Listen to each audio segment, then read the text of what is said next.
안녕하십니까 성도 여러분. 오늘은 화요일, 말씀의 제목은 불타는 숯불 같은 이라는 제목으로 함께 말씀을 나누겠습니다. 기도하겠습니다.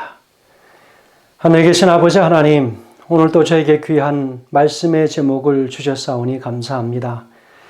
오늘 주신 말씀에 참으로 놀라우신 말씀의 능력이 있게 하셔서 이 시간 우리가 주의 말씀을 깊이 묵상하겠사오니 주여, 오늘 우리가 받아 감당해야 할 매일의 양식을 저에게 허락하여 주시기를 간절히 간구합니다. 말씀을 접하는 모든 성도들에게 하늘에 놀라우신 성령의 은혜가 더하여 주시기를 예수님의 이름으로 간절히 기도합니다. 아멘.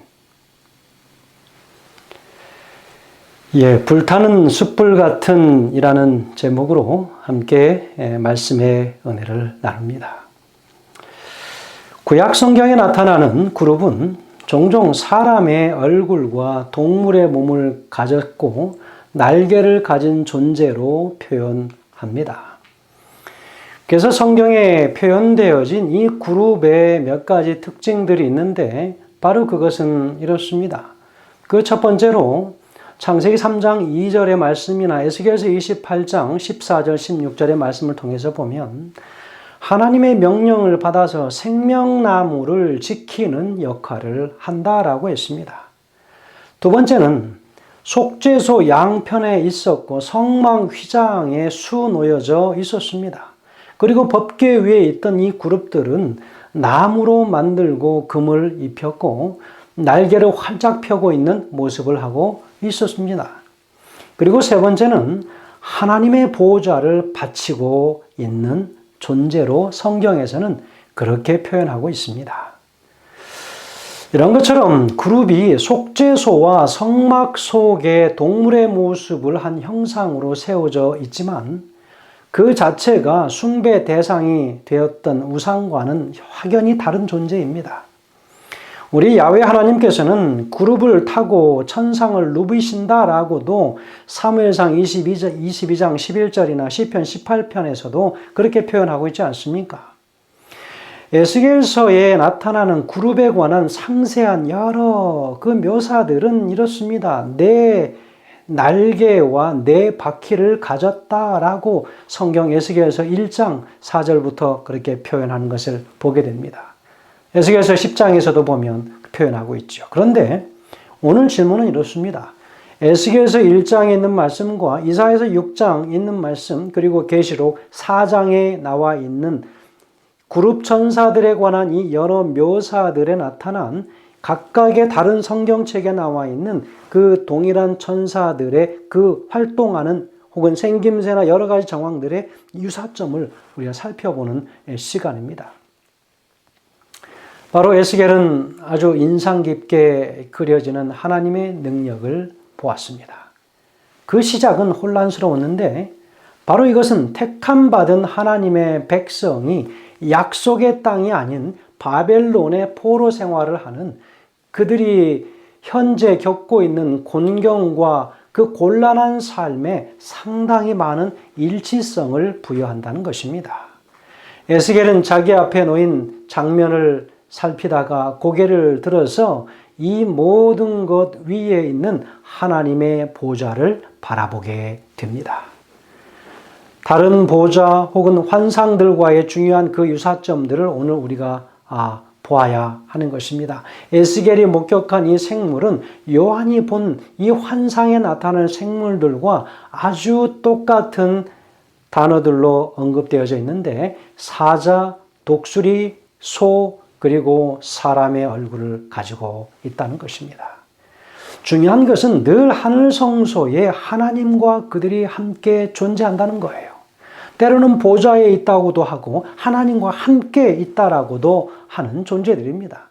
그리고 이 네 생물이라 하기 때문에 살아있는 생명체로 보여집니다.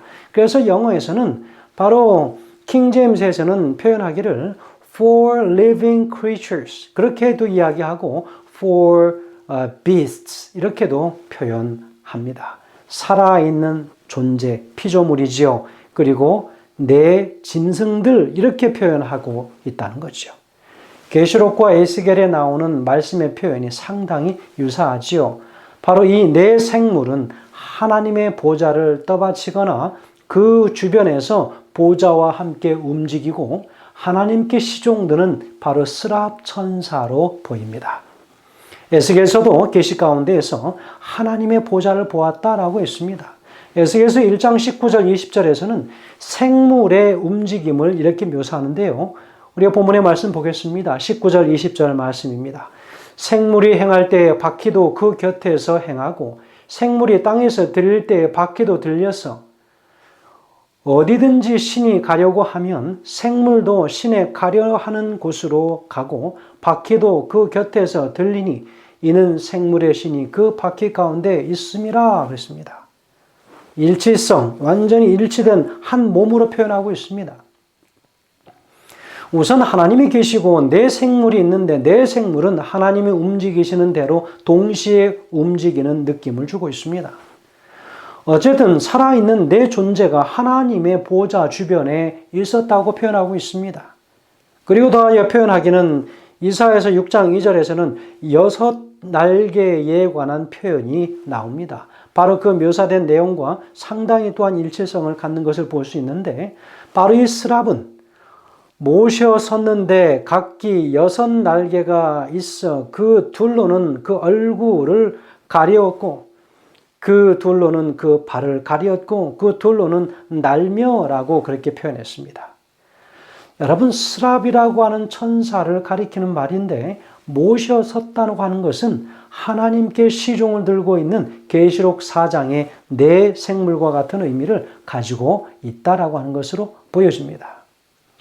바로 이사야나 에스겔이나 요한이 본 계시를 종합해 보면 아마도 천사 중에서 특별히 임무를 띤 천사들 넷이 다른 모양을 가지고 하나님 보좌 주변에서 밀착되어서 하나님의 움직임과 함께 움직이면서 하나님의 역할을 조력하는 것을 인간적인 표현으로 묘사한 것이라 볼 수 있을 것입니다.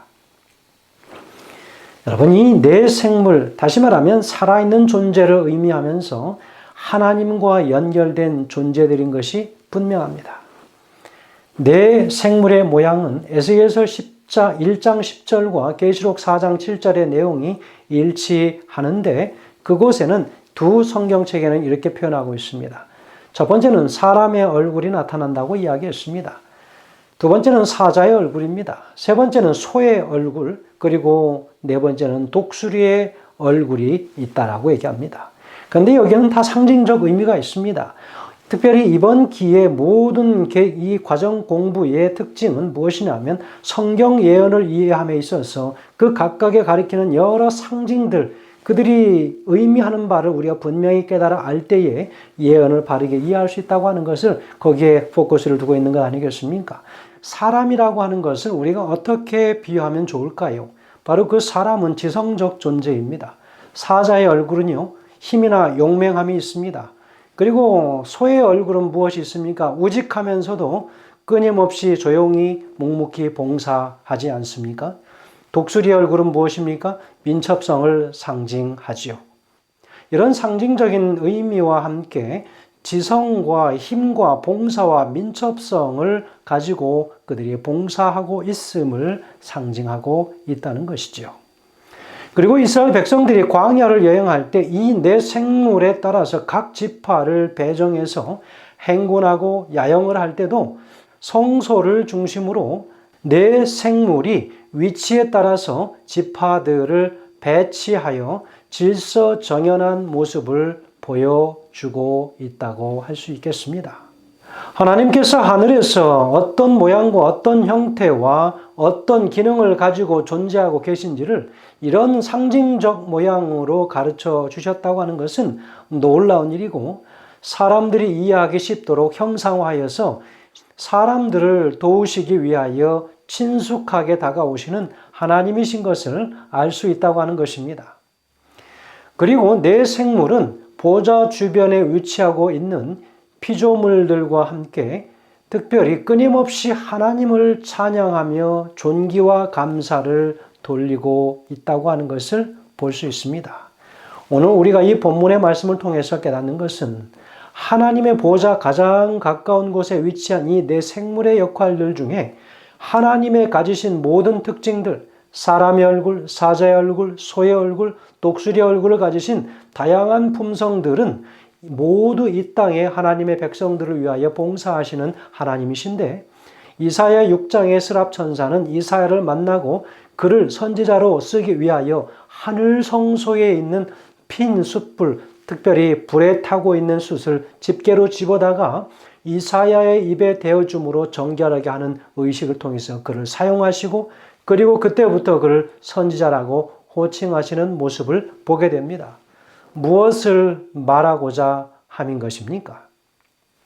모든 정결한 사역을 위하여 봉사하고 힘쓰는 스랍 천사가 분명히 나와 있습니다. 그래서 이사야는 이야기하기를 나는 입술이 부정한 사람이요 라고 했습니다. 자신의 죄를 솔직히 고백한 것입니다. 그 이후에 첫 번째는 무엇이냐면 정결한 입술로 여호와를 찬양하는 그 스랍들의 모습과 자신의 모습을 대조할 때 충격을 받았기 때문이었지요. 두 번째는 마음으로 범죄한 것이 입으로 표현된다고 하는 점에서 그 부정한 입술이 모든 죄악을 총체적으로 나타내기 때문이지요. 입술이 부정한 백성 중에 거하면서 라고 했습니다. 백성들의 죄의식에 깊이 동질의식을 느끼는 것이지요. 이사야서 29장 13절의 이야기는 이렇게 기록하고 있습니다. 주께서 이르시되 이 백성이 입으로는 나를 가까이하며 입술로는 나를 공경하나 그들의 마음은 내게서 멀리 떠났나니 그들이 나를 경외함은 사람의 계명으로 가르침을 받았을 뿐이라 라고 이야기하고 있습니다. 그래서 스랍 천사는 하늘에 있는 금 향단을 가리키면서 선지자가 말한 자신이 부정하다 한 그 입술에 불타는 숯을 가져다 대어줌으로 정결됨의 의식으로 죄사함을 표현해 주고 있다고 하는 것이지요. 이 상징적인 행동을 통하여 이사야 선지자는 자신이 죄에서 정결되었음을 확신하게 됩니다. 실질적으로 숯이 죄의 정화 능력이 있는 것은 아니지만 그 후 스랍들의 말이 내 악이 제하여졌고 내 죄가 사하여졌다는 선언이 사죄되었음을 강력하게 전달해주고 있는 것 아니겠습니까? 그래서 하나님의 보좌에 가장 가까이에 존재하는 네 생물들은 끊임없이 하나님의 영광을 드러내고 거룩하심을 드러내는 존재들임을 기억해야 할 것입니다. 하나님 앞에서 자신을 드리기로 결심한 모든 존재들은 하나님의 거룩한 언어를 사용하고 하나님의 영광을 이 땅 다른 모든 사람들에게 드러내야 하기 때문에 내가 먼저 내 입술의 부정함을 먼저 시인하고 하나님의 거룩한 임재하심을 경험함으로 우리 각자의 죄가 먼저 치유되어지므로 다른 사람들에게 하나님의 건강한 복음을 증거하는 우리 모두가 되시게 되길 간절히 바랍니다. 오늘 보는 교과 98페이지에서는 이렇게 이야기하지요. 선지자들에게 나타난 그룹은 하나님 보좌 옆에 서 있는 동일한 존재이다. 사람이든 보좌의 천사이든 모든 피조물은 하나님의 영광을 나타내도록 만들어졌다라고 기록하고 있습니다. 성도 여러분, 오늘 우리는 하나님께로부터 부름받은 존재들로 살고 있습니다. 하나님께서 우리를 부르시면 언제든지 예하고 우리는 응답해야 할 준비가 되어 있어야 할 것입니다. 그러나 오늘 이 말씀을 통하여 이사야 선지자처럼 자신이 의롭다라고 하여 하나님 앞에 섰지만 그러나 천사들의 그 모습을 바라보면서 자신의 모습이 얼마나 죄된 모습인지를 다시 한번 확인할 때 자신의 죄를 철저히 회개한 것처럼 오늘 이 말씀은 다시는 우리가 그러한 경험을 하지 않도록 전철을 밟지 않도록 하나님께서 우리에게 말씀으로 교훈하심을 다시 한번 깨달으심으로 오늘 우리 자신들의 내면의 삶을 다시 한번 깨끗하게 살피고 하나님의 말씀으로 우리 자신의 죄된 모든 삶들을 정화시키는 그래서 하나님의 영께서 오늘 우리에게 충만하게 임하시기를 간절히 소원하는 그런 하루가 되길 바라면서 말씀을 드리겠습니다. 기도하겠습니다. 하늘에 계신 아버지 하나님, 오늘 우리에게 주신 귀한 은혜를 감사합니다.